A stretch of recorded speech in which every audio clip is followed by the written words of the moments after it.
from the Ukrainian government, from the Ministry of the Environmental Protection and Natural Resources.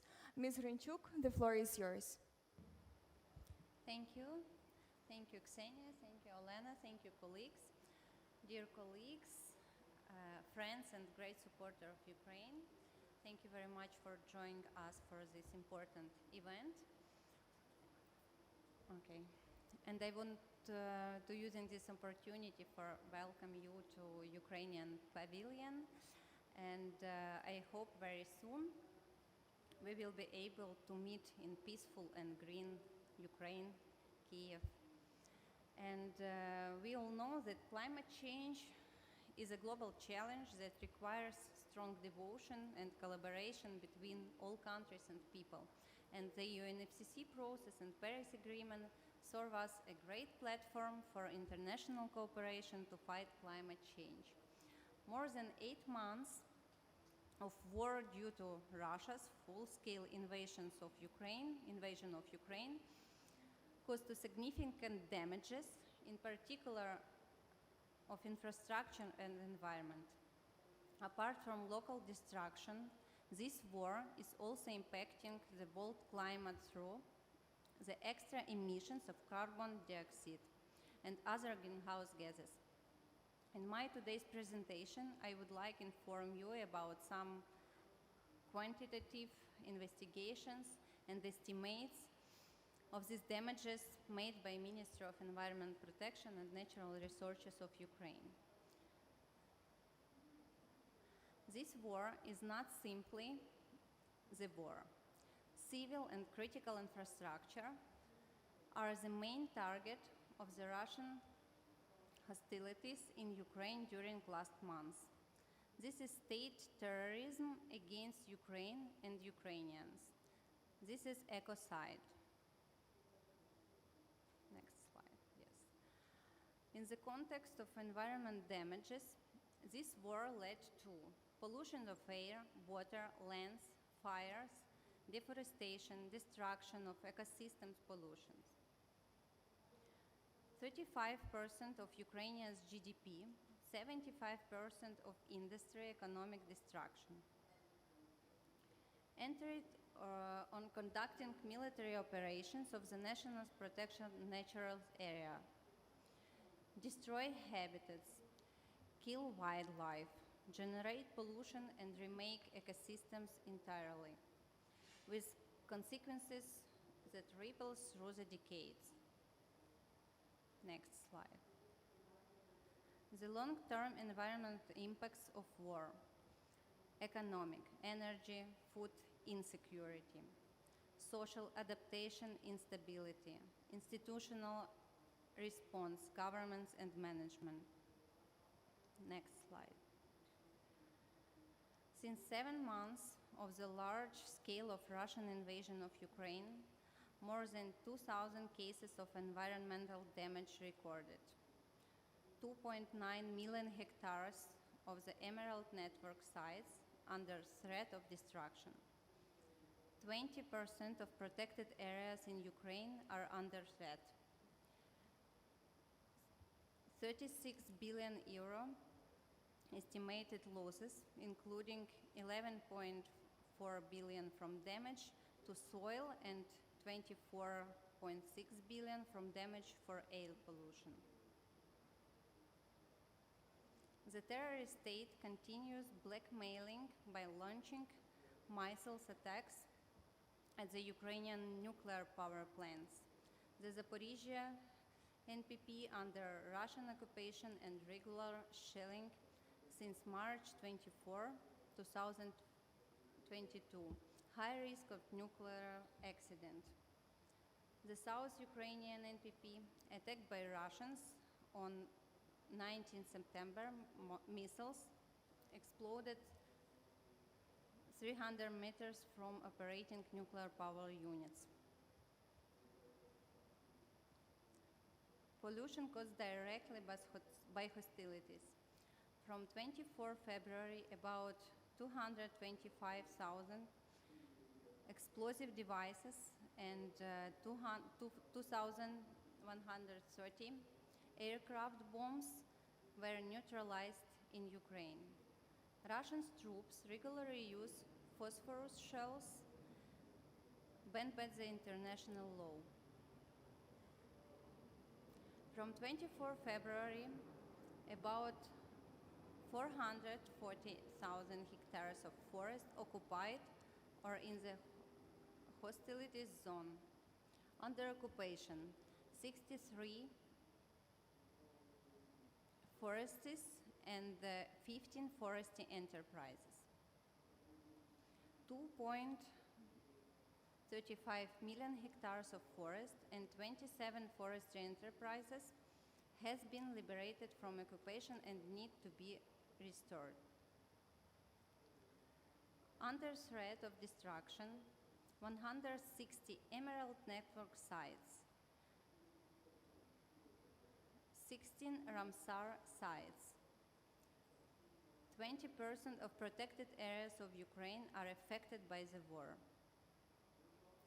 812 protected areas under threat. 0.9 million hectares of protected areas suffer from the affected or protected areas of war. Water resources. 497 water management facilities have been damaged or destroyed. 7.9 million euros estimated amount of losses. 7.7 million euros will be required for restoration of irrigation, drainage and hydrotechnical structures according to the World Bank assessment in a 10 years perspective. Russia occupied, next slide please, Russia occupied 2,209 deposits of energy resources, metals and minerals worth on the total sum of 12.7 trillion euros. This very important and very big data numbers, it's all because of Russia's terroristic attack against Ukraine, Ukrainian country, Ukrainian people, Ukrainian nation. And I'm very thankful for all our friends, for all colleagues, experts who try to estimate this influence from the war to our environment, to Ukraine environment and to world environment. And I give the floor to my next colleagues who made a lot of work for this in this issue. Thank you.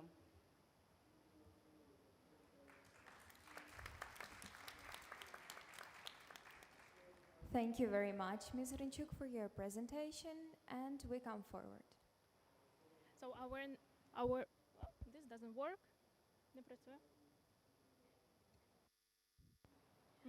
So our next speaker is Ms. Olga Gasanzadeh. Він не працює. Please, you're welcome to speak. Olga Gasanzadeh, by the way, is the representative of the initiative on greenhouse gas accounting of war. Доброго. Hello. It doesn't. Okay. Ладно. Да, давай.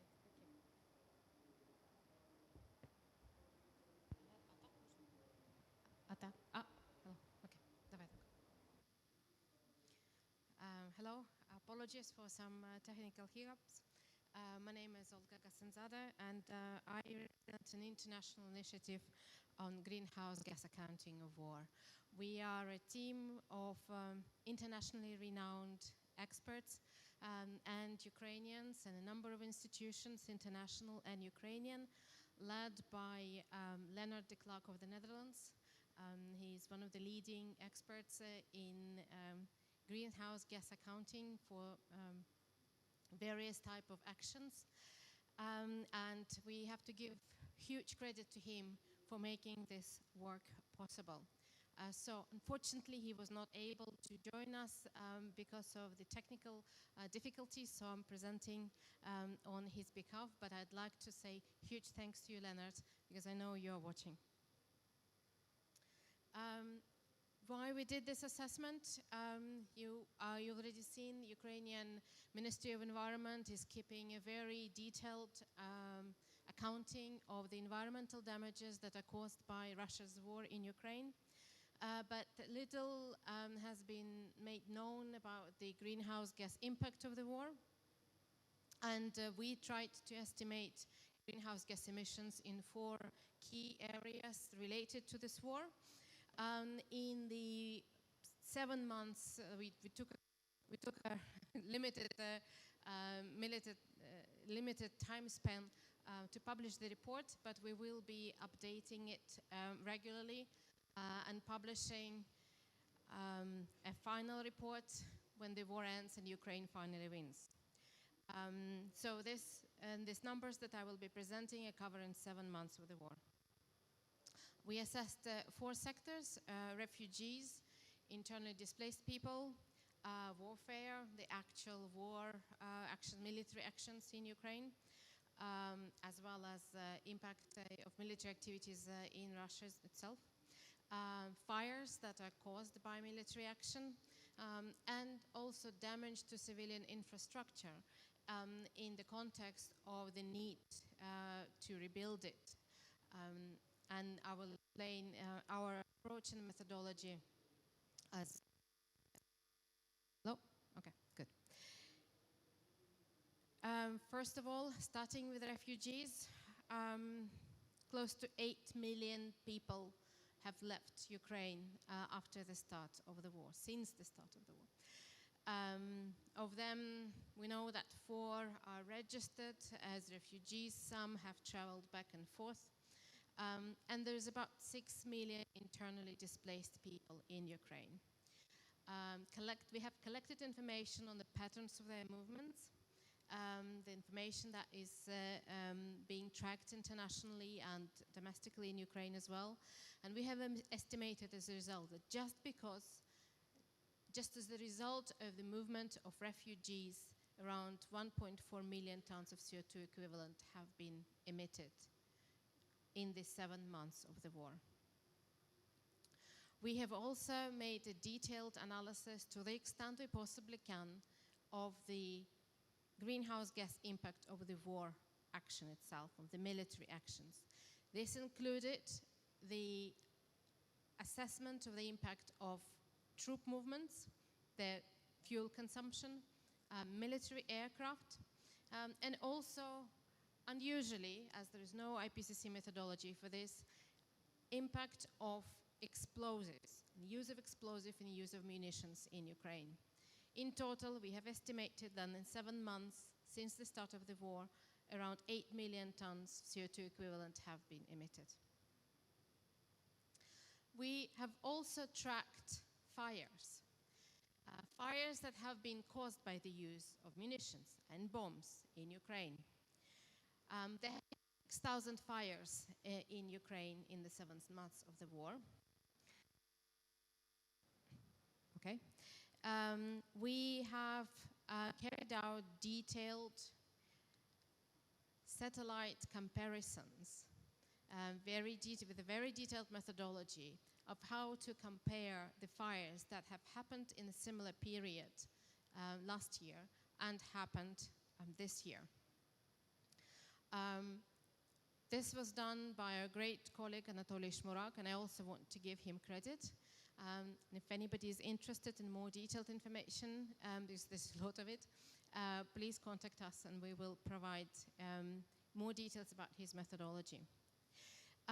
In the 7 months of war, there's been 112 times increase in fires recorded in Ukraine.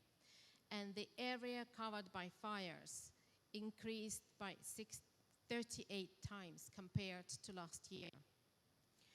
In total, we estimate that fires directly caused by military action accounted for 23 million tons of CO2 equivalent in the 7 months of the war. Next, we try to estimate what emissions Ukraine will face when the war finally ends. And for this, we have estimated the greenhouse gas emission impact of the reconstruction effort.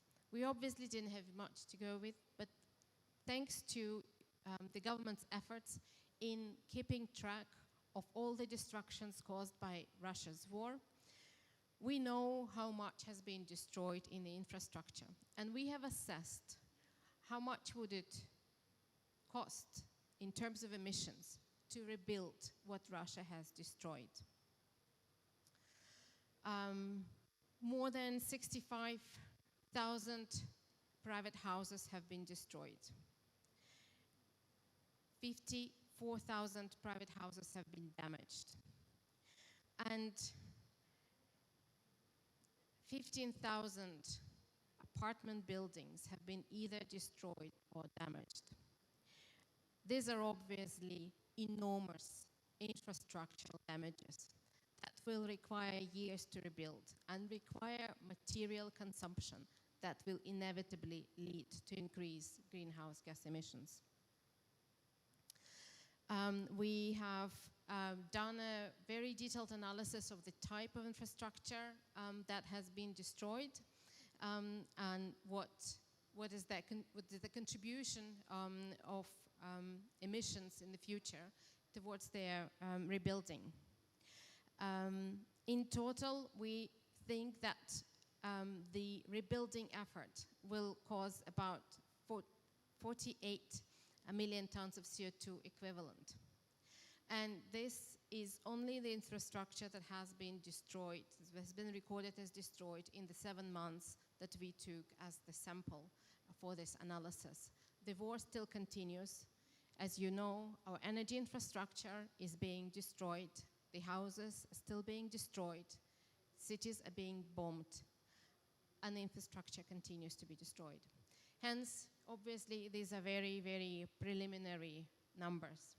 But to give you an idea of how they compare to each other, the biggest impact of greenhouse gas emissions will be the rebuilding effort. There are many events at this conference that deal with green rebuilding of Ukraine.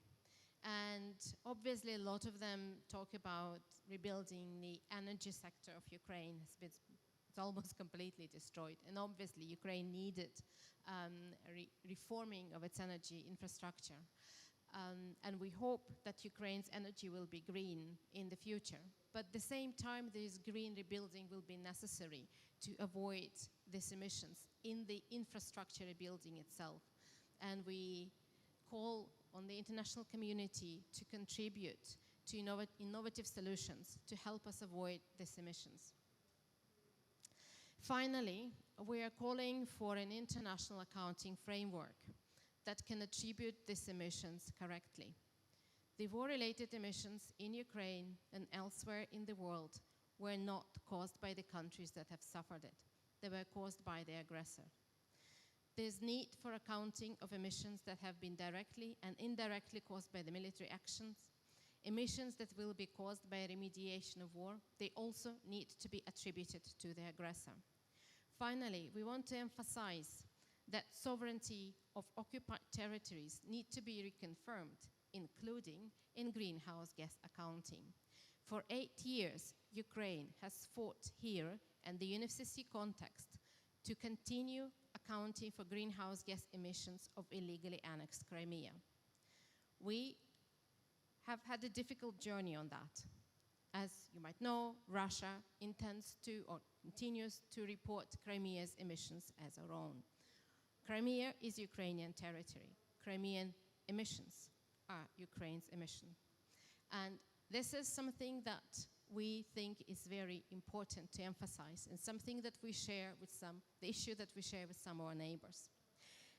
If you're interested to learn more details, you can download the full report under this link. And you can contact Leonard de Klerk. His contact information is provided. He's the main author of the report, and he can provide explanations and details if needed. Thank you.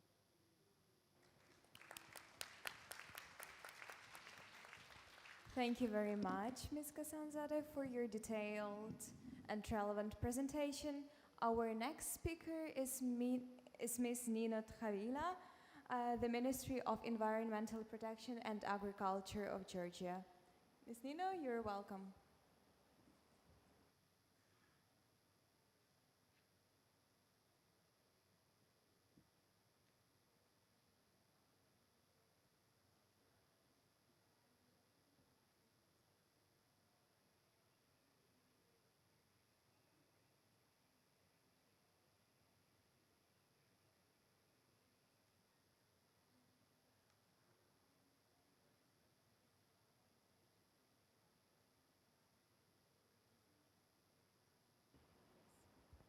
Thank you very much. Yes. Do you hear me?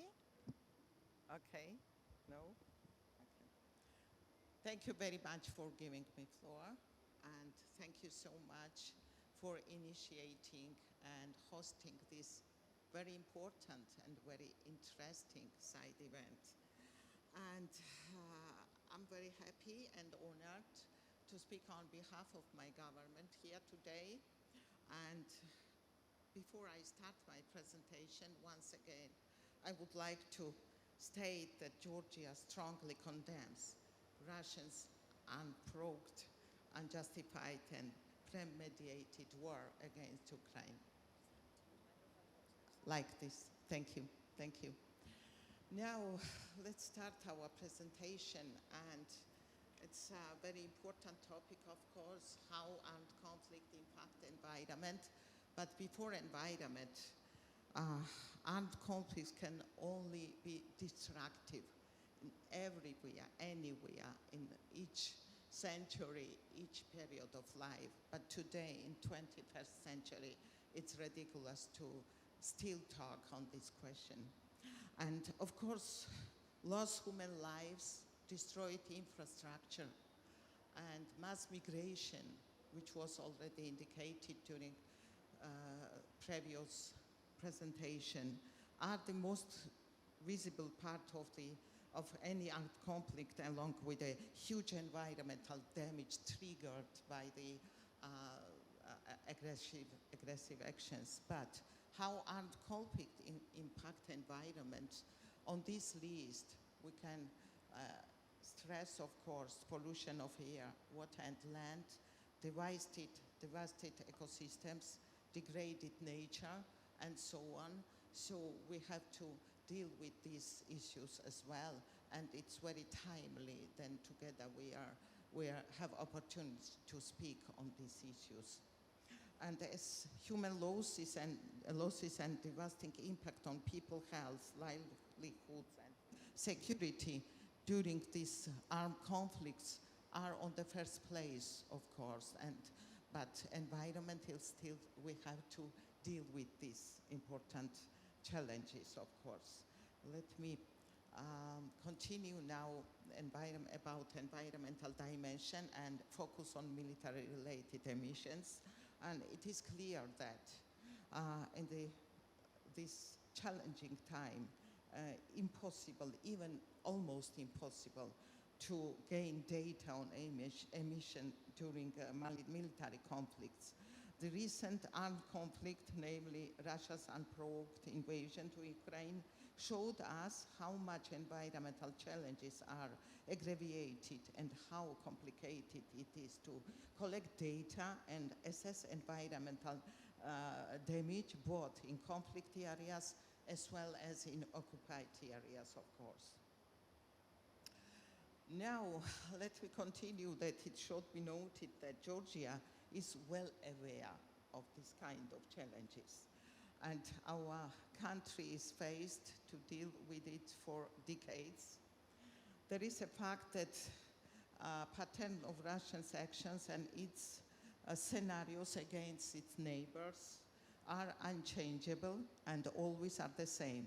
Georgia also are experiencing this, so to say, in this model. And let me show these occupied territories of Georgia. It's Abkhazia and Khin Valley regions.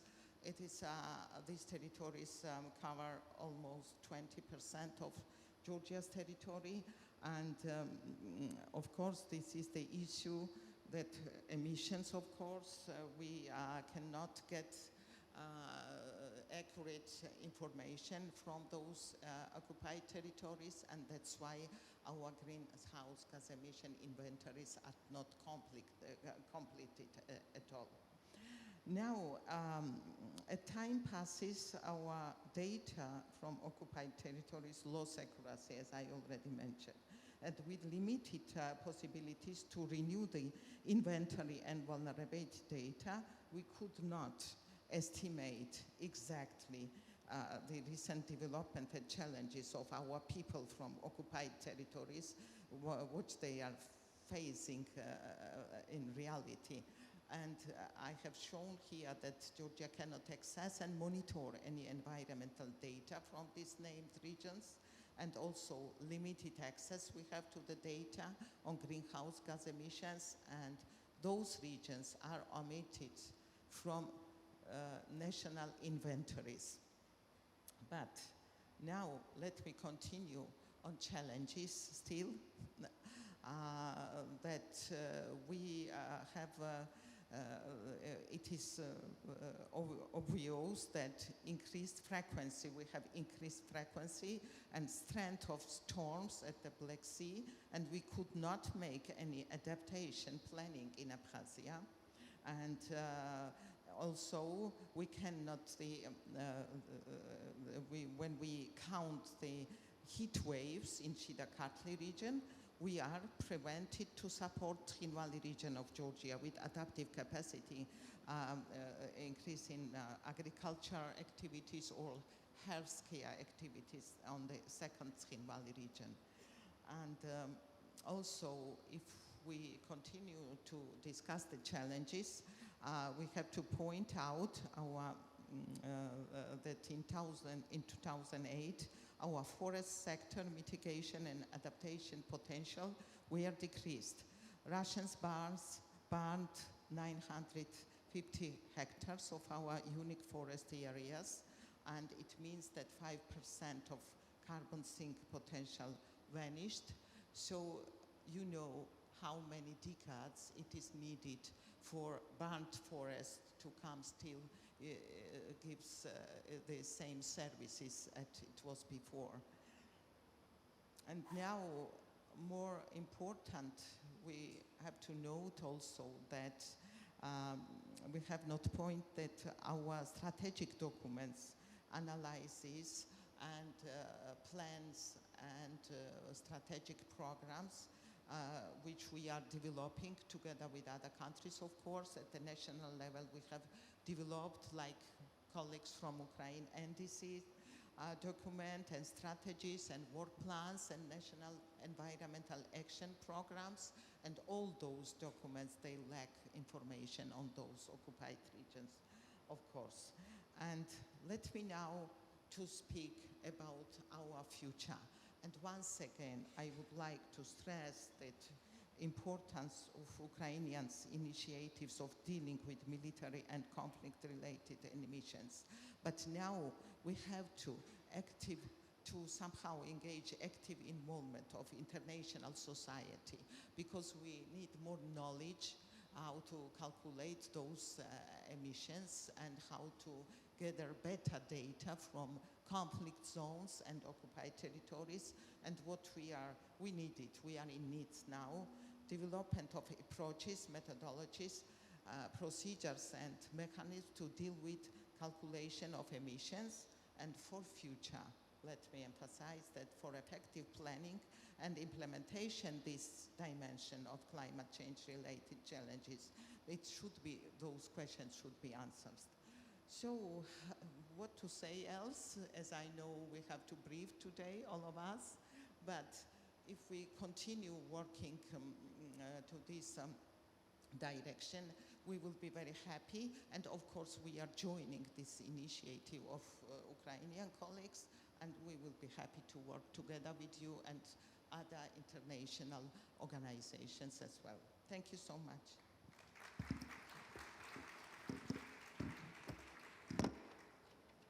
Thank you very much, Ms. Hilava. And we continue with the presentations of the representatives of the neighboring states. And our next speaker is Ms. Stella Druchok, the representative of the Ministry of Environment of the Republic of Moldova. Ms. Richok, you're welcome.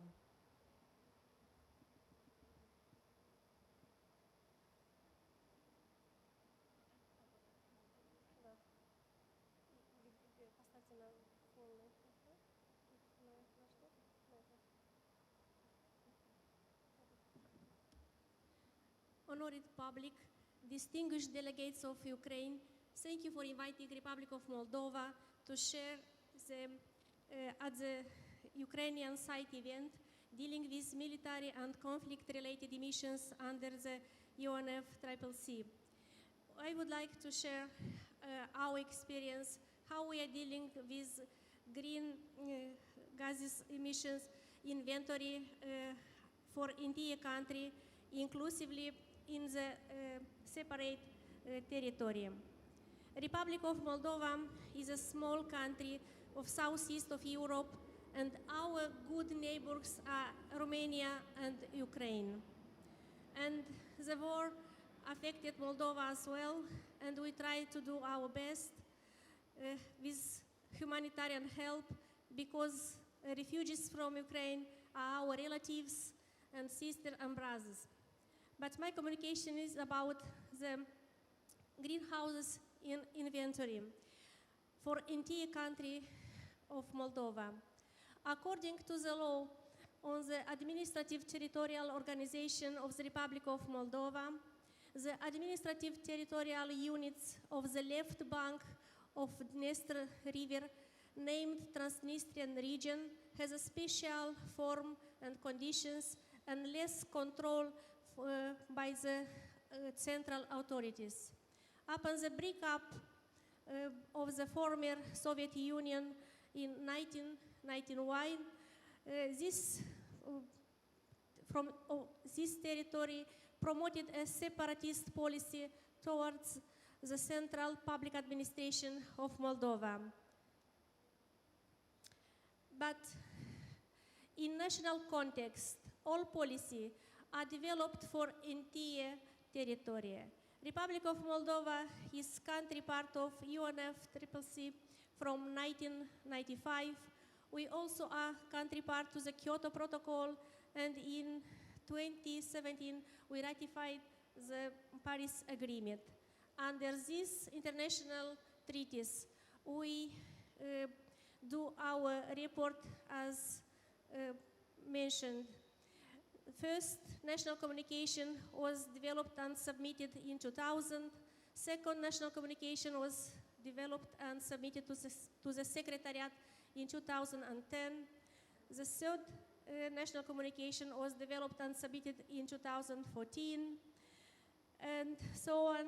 BOR reports, the last was developed and submitted to the Secretariat of Convention in 2021. And this year, together with technical team of the Secretariat of Convention, we did the technical evaluation, analyzing the data and the quality of report and the gaps. And by this year, we hope to finalize and submit the national communication fifth. Our national team for inventory are closely working with our colleagues from Ukraine, and we would like to continue this professional collaboration. So, from 1993, our statistical system does not cover the statistical information from Transnistria part. And in our national communication one, we separated report in two periods, and we could have entire data for the period 1990 to 1992, but for the period 1993 to 1998, we have only partial data. In cooperation with Moldova Gas joint stock company, we received data from Dnestrovsk, largest power plant, and we could elaborate the first report communication for entire country.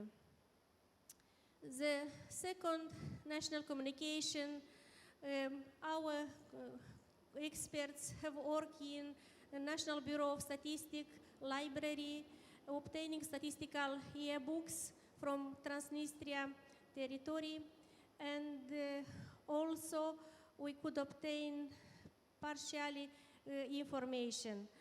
So statistical yearbooks were used to extract the statistical data needs to compile the greenhouse inventory for the whole country. And also using the professional relations and personal relationship, some data have been purchased from Transnistria area. But we also developed the inventory report and communication for entire country. And for our National Communication 3, National Communication 4, and National Communication 5, as well for reports BOR 1, 2, and 3, we also have obtained the data from Transnistria part, from State Statistical Service of the Ministry of Economic Development of separatist region, but some data are available on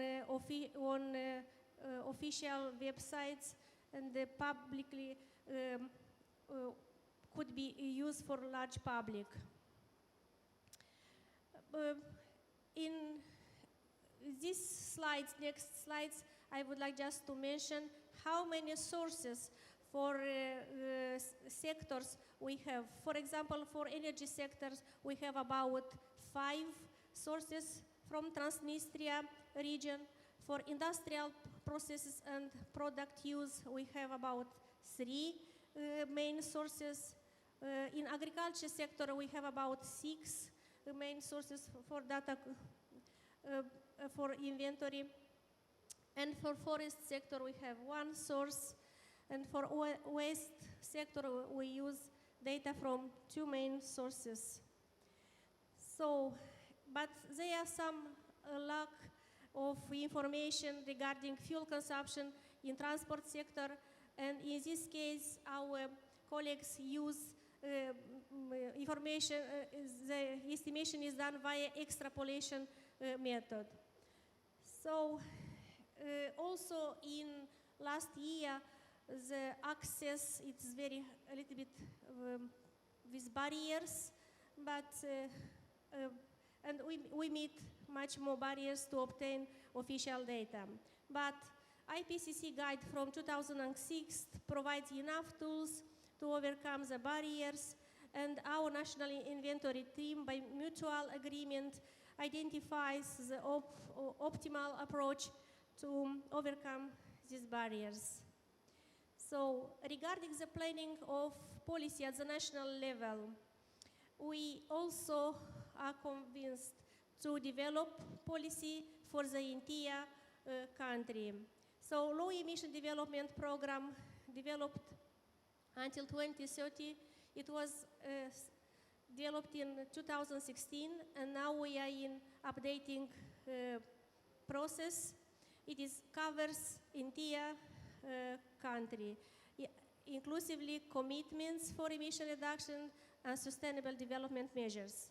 National adaptation program also include entire country, including commitments and measures for sustainable development.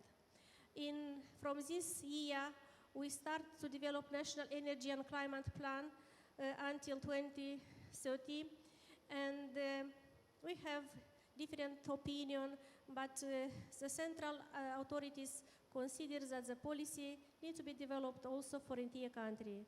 And the national determined contribution until 2035, as well as long-term low emission development, also will cover entire country according to the requirements of international treaties. Thank you very much. and I am convinced that we need to work hard to have a blue sky and favorable climate for a better life. Thank you.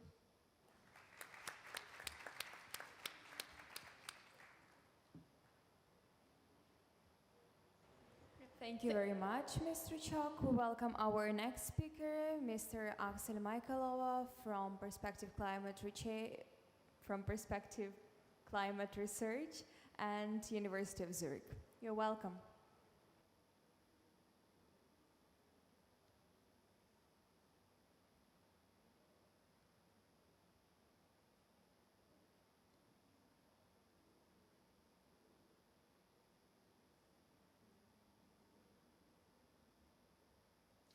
Thank you very much. I'm really happy to be here with you.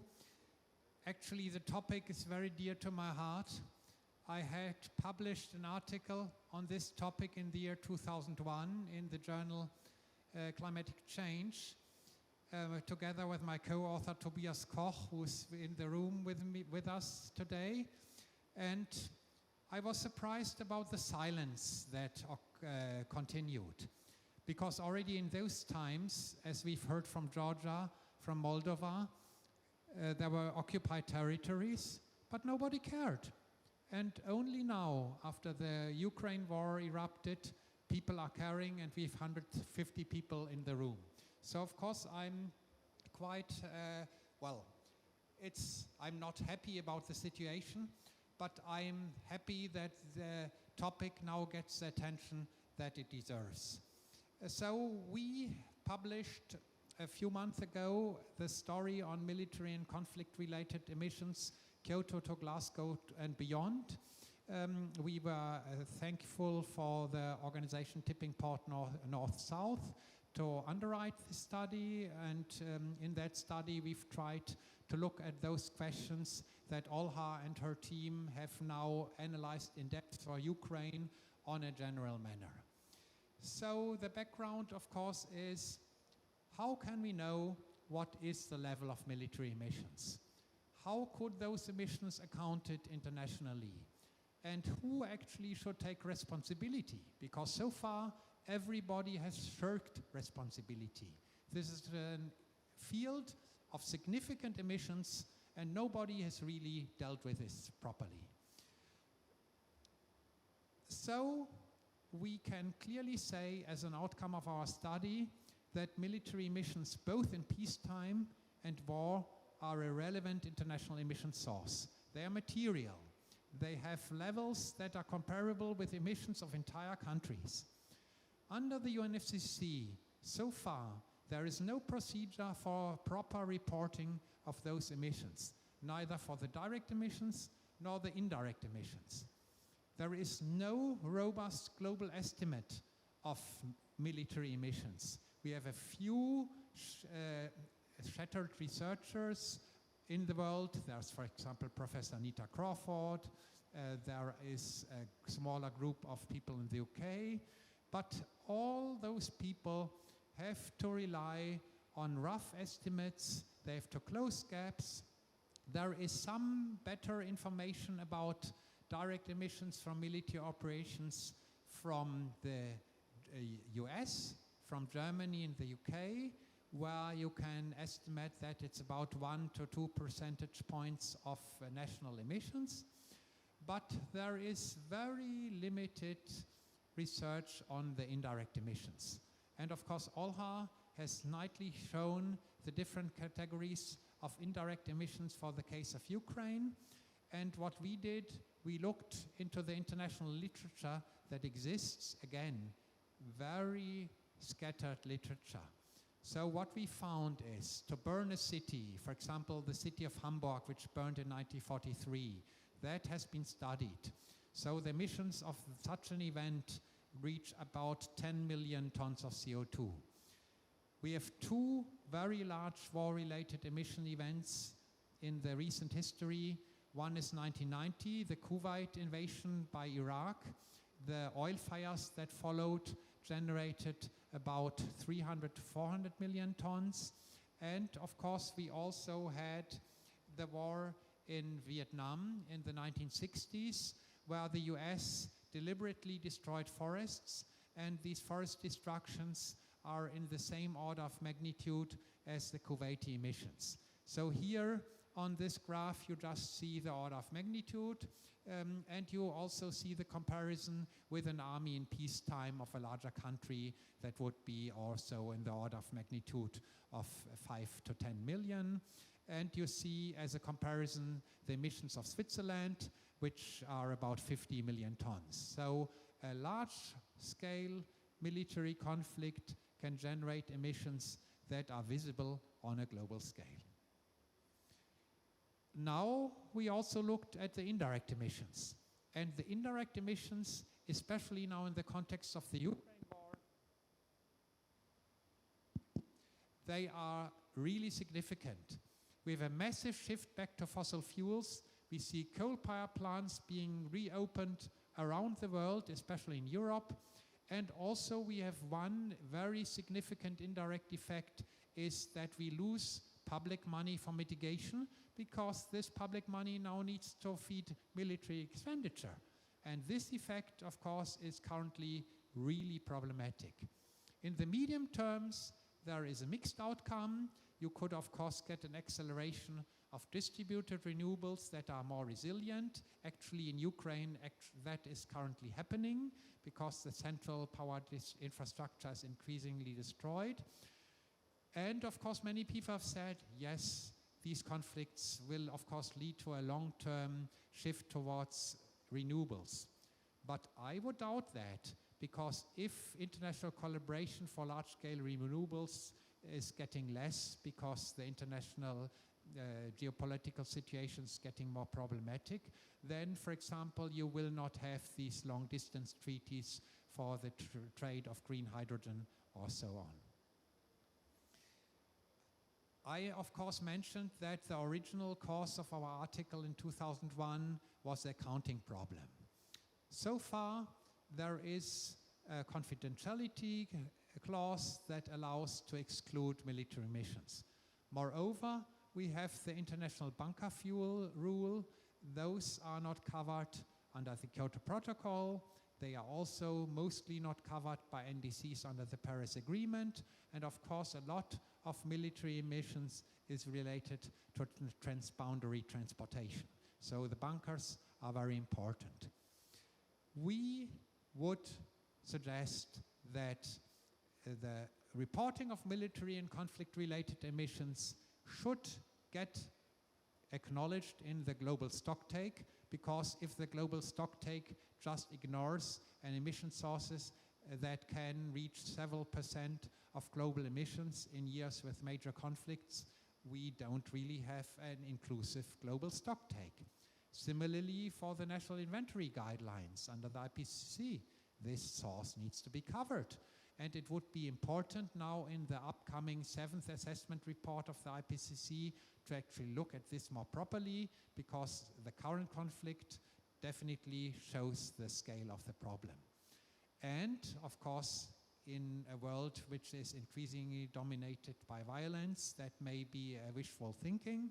We still think that aggressors shall be made responsible for war and occupation-related emissions in the context of the peace settlements. I fully understand why Georgia, why Ukraine, why Moldova say we want to report on the emissions in these territories, because that means they assert sovereignty on these territories. But eventually, if there's a peace settlement that relates to such territories, then the emissions that have accrued over time should actually be accounted for by the aggressor.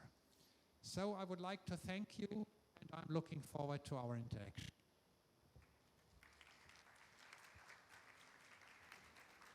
Thank you very much, Mr. Michaelova. And we invite our last speaker for today, Ms. Deborah Burton from Tipping Point North South.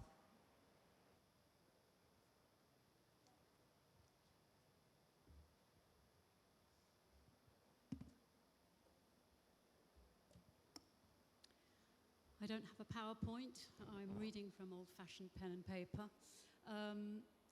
Today's side event is a really significant step forward in bringing belated attention to military emissions reporting. I'd like to thank the Ministry for Environmental Protection and Natural Resources in Ukraine for inviting me to take part today. I'm here to speak to the civil society perspective on this issue, our work on this issue. I also want to thank CAFOD in the UK for supporting this side event here today. So it's absolutely true to say that there is ever-growing public and media awareness of military emissions. The Glasgow COP proved to be a catalyst for civil society's research, policy and campaigning on this issue. And of course, that was before Russia's invasion of Ukraine, as indeed was the start of our work on the Perspectives report with Axel and Tobias. And it's fair to say that until the Russian invasion, military greenhouse gas emissions in war was generally absent from both media coverage and climate policy making. War and conflict in Afghanistan, in Iraq, Syria, Libya, Palestine, Yemen did not bring attention to this issue. With the bombardment of Ukraine on our TVs every day, we are here, finally, addressing this emissions elephant in the room. And the report presented by Olga today, it just shows us how much we are missing from other conflicts past and present. We've not had this level of detail on Iraq or Syria or other conflicts. It also proves that if governments want to, and vitally you have the capacity to, you can calculate emissions from war, it can be done. And from there we can let the IPCC do its work. And for our part, the question of pushing this up the UNFCCC agenda was critical, and the Perspectives Military Emissions report gave us a roadmap and set us, as civil society, a detailed and ambitious direction of travel. This includes looking ahead to the IPCC AR7 cycle and the placing of climate change and global military emissions on its agenda in the hope and belief that this will stimulate yet further scientific reports and peer-reviewed publications. At the recent 57th IPCC meeting, Ukraine asked if there was a methodology for calculating emissions from the rockets and explosions caused by Russia's invasion. The co-chair said they should be included in national greenhouse gas inventories. And the Quaker UN office representative, in welcoming this clarification, made this point. Where they are not included, our modeling and projections could be compromised. So, as you've heard today, fully explained, we are a very long way off knowing the full scale of military emissions across the piece. Operations in peacetime and war, overseas bases, the defense industry itself and the supply chain, and finally, as we've heard, the emissions burden from the aftermath of conflict-related destruction and rebuilding.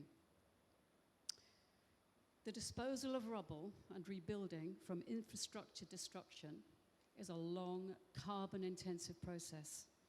A UN program manager said of the cleanups in Iraq, the amount of trucking and emissions that would be required to dispose of this debris is like traveling from the Earth to the moon multiple times.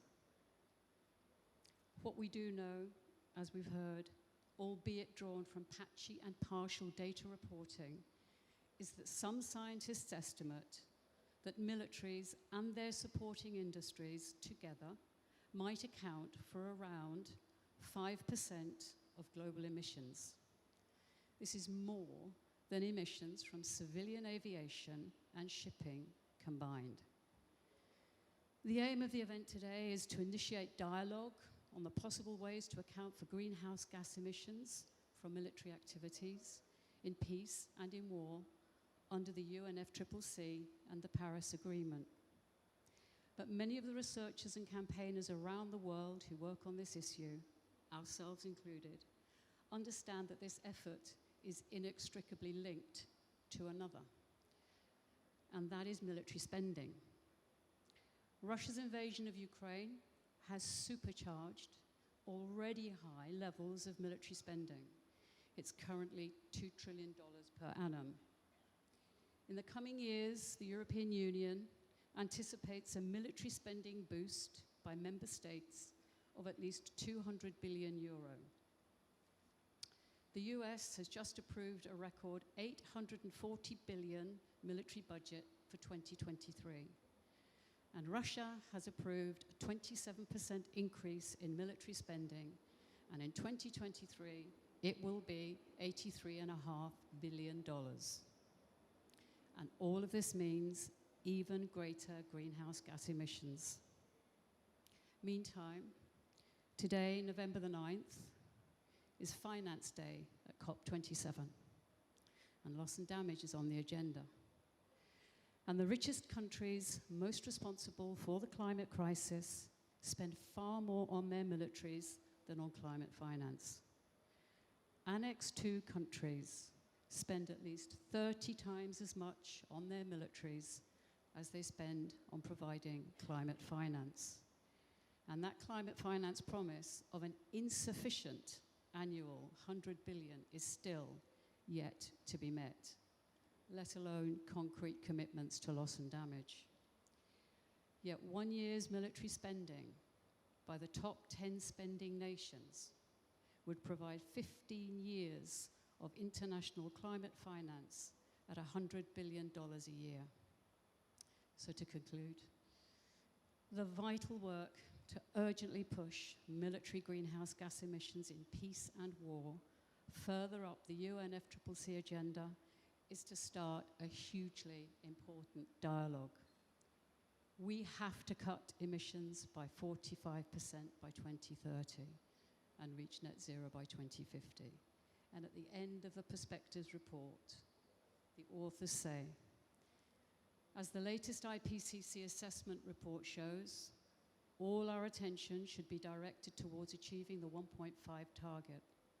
If we fail in this endeavor, the repercussions will be more deadly than all the conflicts we have witnessed in the last decades. As the UN Secretary General said on his visit to Ukraine, war is an absurdity in this 21st century.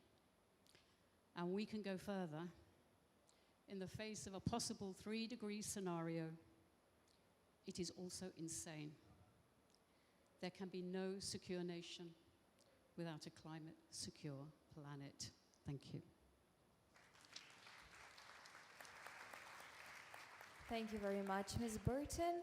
And now we'll have the discussion with the audience. Dear colleagues, guests, you're welcome to ask your questions.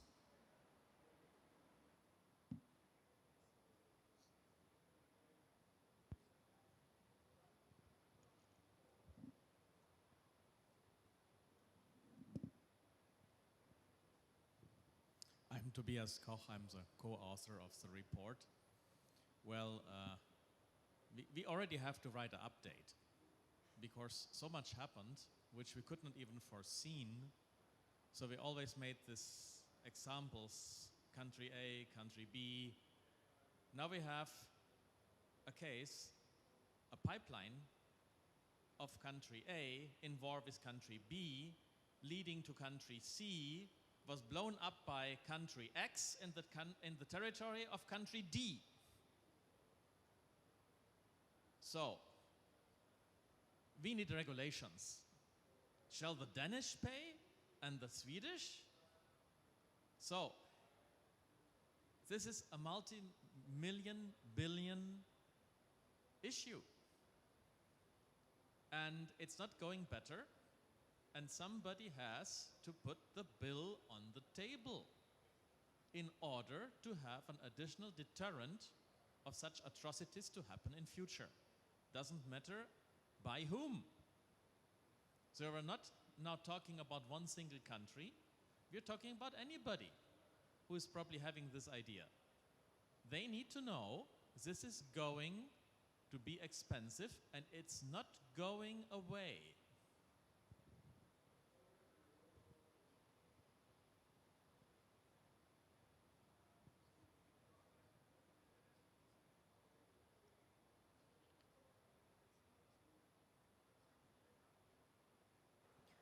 Thank you very much for your comment. Other guests and colleagues, you're still welcome to ask your questions.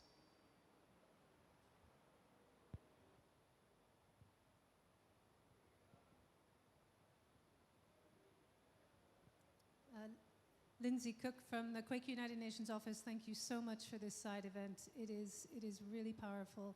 I just wanted to ask Deborah, could you just repeat, or Axel, you had the statistics about approximately 5% of global emissions you believe come from military, and then the last statistic about 15 countries. If you could just repeat, or 15 something, thank you. Check what I said. 50, the 5%, sorry. The 5%, you know, as we know, it's partial data. There is information out there. You can extrapolate from the data. Organizations like Scientists for Global Responsibility, ourselves, others, have done this from what is out there, this calculation that gets you to round about 5%. It's a conservative estimate, of course, because we don't by any means know the full picture.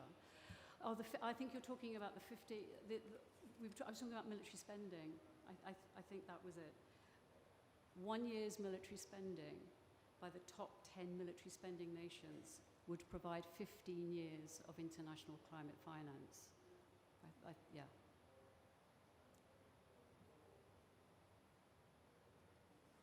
Thank you very much for your question and answer. Yes? You're welcome. I have a comment to make, as I understand the implications of both tracking emissions of militaries in peacetime, as well as military funding. And I think in this context, it's important for us as Ukrainians to say we have a country because of the military, because of military spending. We have people that are not in slavery because of our military. We respect our military, we are proud of it. We are very grateful for the military support we have received from these large nations. Without their military spending, we would not be standing here. We would not have a country. And we are grateful to everyone who has helped us, to every military in the world that has helped us. We are grateful. There is need for military emission accounting. It's true. But it's also important to understand that militaries can improve. And what we have learned, based on ground operations in Ukraine, that efficiency and moving away from reliance on fossil fuels is actually good for the militaries. It improves their resilience. Our units operate better if they have renewable power because it's distributed. We don't have to rely on the large fuel depots if we're not consuming fossil fuels, and that it decreases the security risk. So there is thinking that needs to be done for the militaries on how to decarbonize and how to go greener. It's clear that they can't continue in the way they were doing it, but we're also respectful of the need for confidentiality. We are respectful of the need for the militaries, because we wouldn't be here if it wasn't for the militaries. Thank you very much, Olga, for your important message. The next question, please. Mihailo. Thank you very much, and thank you to all the participants for their useful presentations. My name is Wouter Wormgoor. I work for the European External Action Service in Brussels, dealing both with COP, climate change, but in my previous life I've also worked in the defense sector and at NATO. So these issues come together quite well. I just wanted to underline what you just said on the transition and the need for a green transition, because not only is this a great challenge, and I thank you for providing insights and figures. We are actually in contact with the Ministry of Environment in Ukraine and trying to see how we can support you in this endeavor. But also let's look forward and see how we can indeed make your country more resilient based on the green technologies that are available, whilst in the meantime, of course, dealing as best as we can, and you have our full support with all the immediate challenges that we are facing. So it's not a question, but it's more a comment. Thank you very much for your very valuable work. Thank you very much for your comment. We come to the next question. Please, you're welcome.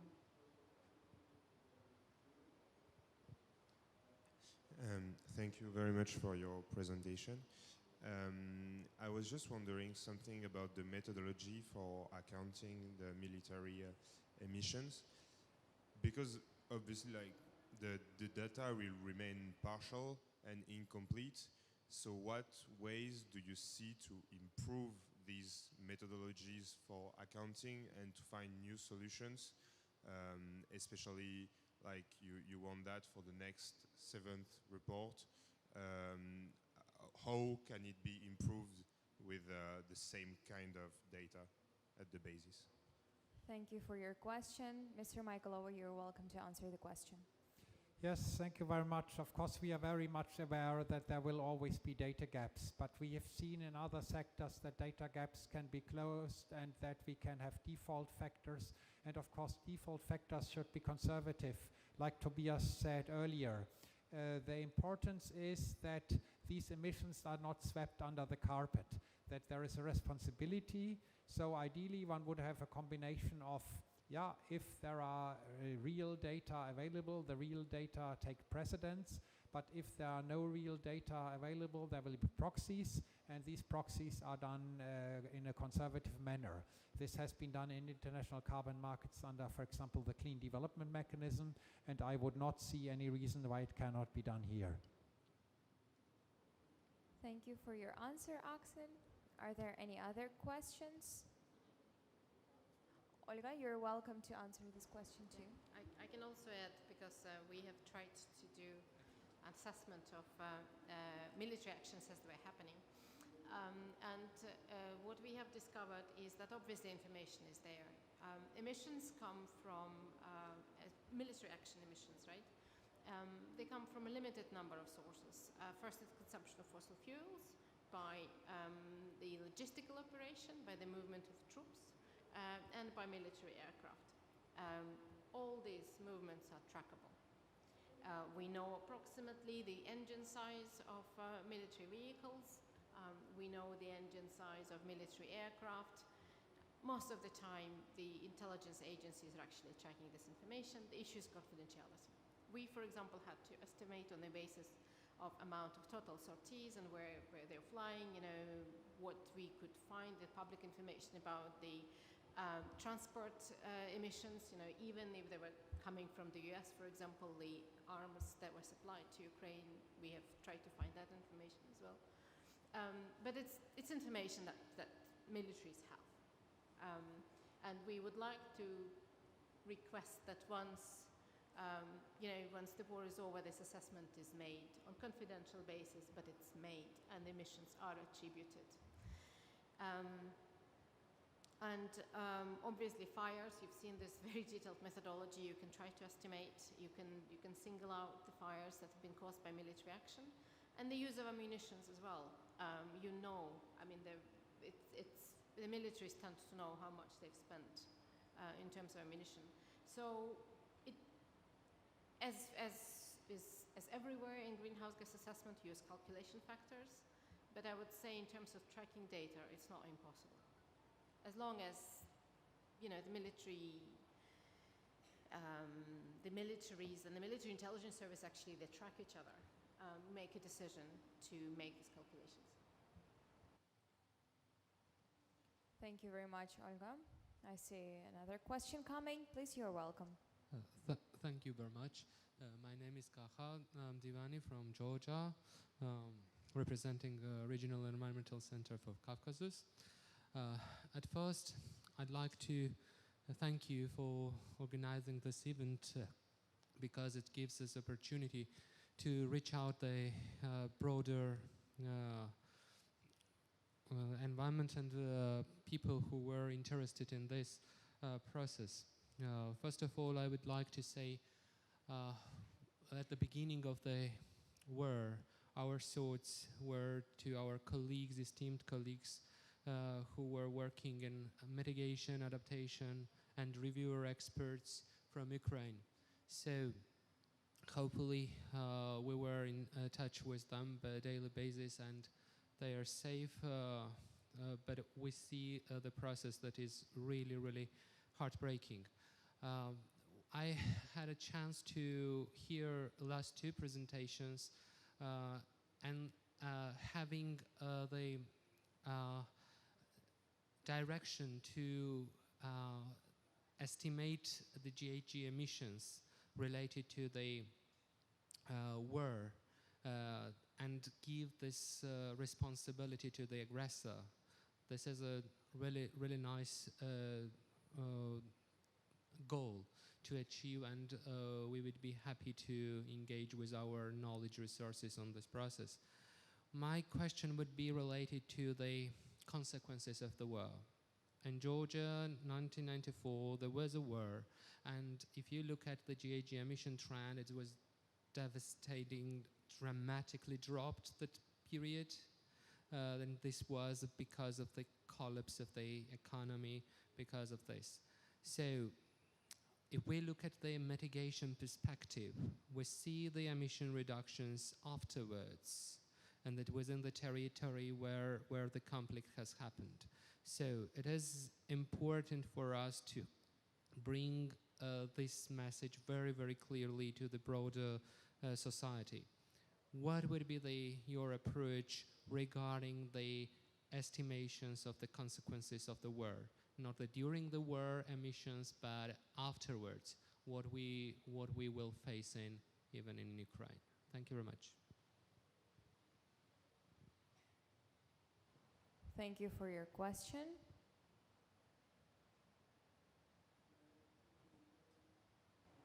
Olga, you're welcome. Yeah, I can add. I think the issue of reduced emissions is something that we'll have to think about. I think for Ukraine, what we think is very important is accounting for the emissions that Russia has caused. And when it comes to assessment of the global emission impact of the war, the emissions that Russia has caused elsewhere, we also have to look at the impact of the fossil fuel consumption globally. We have seen what is happening in Europe. We know how much Russia's war affected the distribution and transportation of fossil fuels, of oil, for example, right? So it's that accounting. I'm not quite sure, there's not yet initiative, to to the two experts dealing with the global emissions. There's not yet initiative to try to balance these things out. And it's not evident to me personally, at least, that there'll be a drop in emissions as a result of Russia's war. Ukraine's industry has been, destroyed, right? But it will be rebuilt, and that will result in emissions too. And we would like to rebuild greener, but any rebuilding is related to resource consumption, and resource consumption results in greenhouse gas emissions. That's just basic nature of things. Axel, Thank you very much, Olga, for your reply. I suppose we have time for 3 more questions. Please, sir, you're welcome.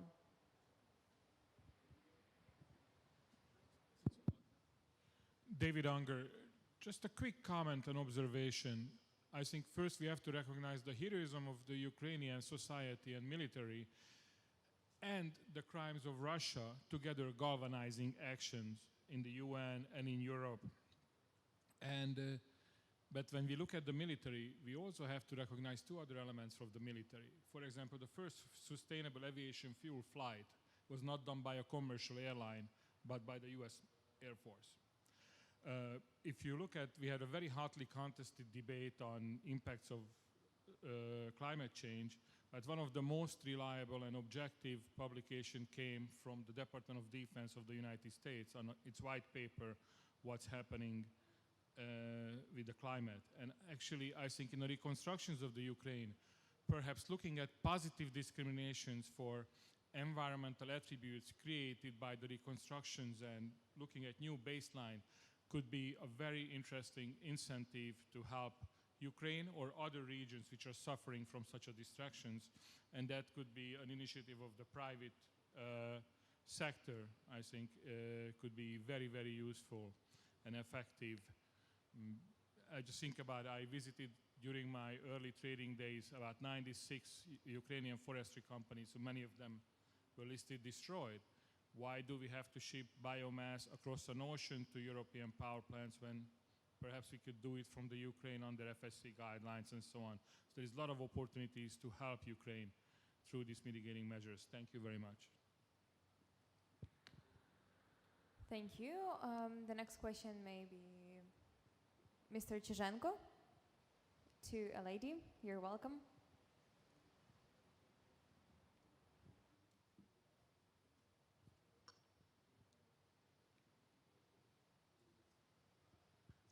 Hi, I'm Laura Milan. I'm a journalist with Bloomberg.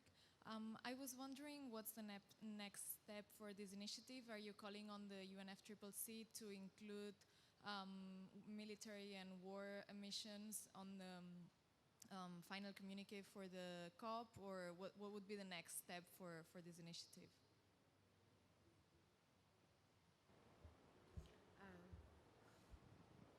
Somebody familiar with UNFCCC procedures, I can say that if an issue is not on the agenda, there cannot be any COP decision or communique on it. We are drawing attention to this. We are calling for action by the researchers to continue publishing in it, civil society to continue moving this issue on the agenda. And also, for us, greenhouse gas emissions are just another type of environmental damage that Russia has caused. And yes, Ukraine will demand repatriations.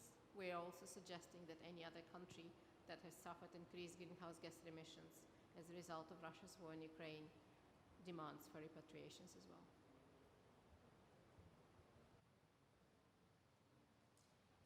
Thank you very much, Olga. And we now have the last question to Corral et al. Please, you're welcome. Thank you very much for the panel.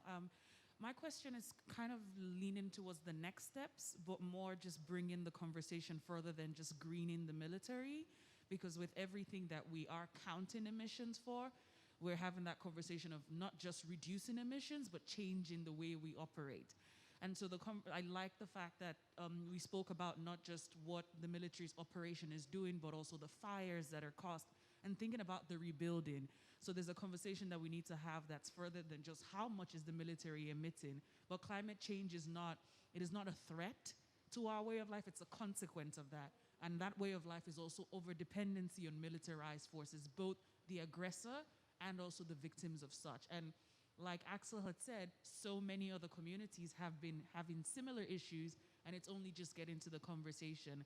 So now that we have the limelight on this, how are your communities calling for more than just counting, but also just how our overdependency on militarized forces to respond to multiple issues, including climate change that is being caused by the military, is missing the point in terms of where we need to move as a society if we really want to address climate change? How are your communities using this opportunity to take that conversation further?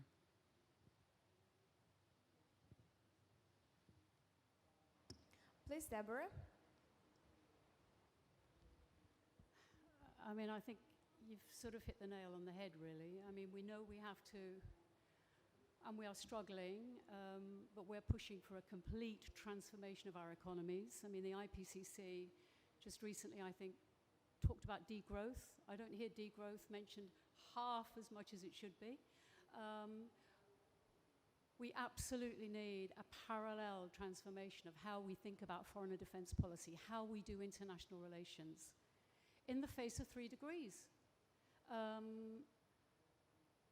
You know, in the next 7 years, we have to get to 45% by 2030. In those 7 years, we will have spent, the world will have spent, at least $15 trillion on our militaries. And, you know, there's a whole other conversation around, you know, how climate change is forced, the militaries are looking to securitize the climate change issue. Unless we start thinking some very, very big ideas about where the hell are we going as a species, we are thinking about it economically. We haven't even begun to get to thinking about where we are going with international relations. And while there is always a logic for how we got to where we are, of course we can see how we got to where we are. We're moving in completely the wrong direction for 21st, 22nd century. We don't even use the word security at our small organization. We're calling it human safety. We are calling to see a transformation of defense in favor of sustainable human safety, and that absolutely doesn't mean that countries, do not have a right to defend themselves. They absolutely do. That is the number one charge against any government. But it's how do we move away from 19th and 20th century framing of how we do business as a species, as humanity. How do we move that debate forward?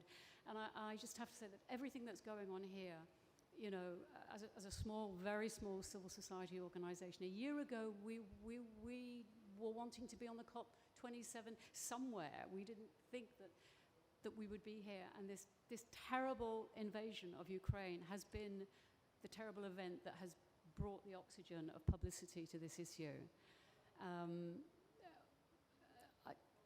I mean, we have a framework. We have a roadmap in terms of getting it on the agenda, and maybe by getting it onto the agenda, these other conversations, these bigger idea conversations will start to happen.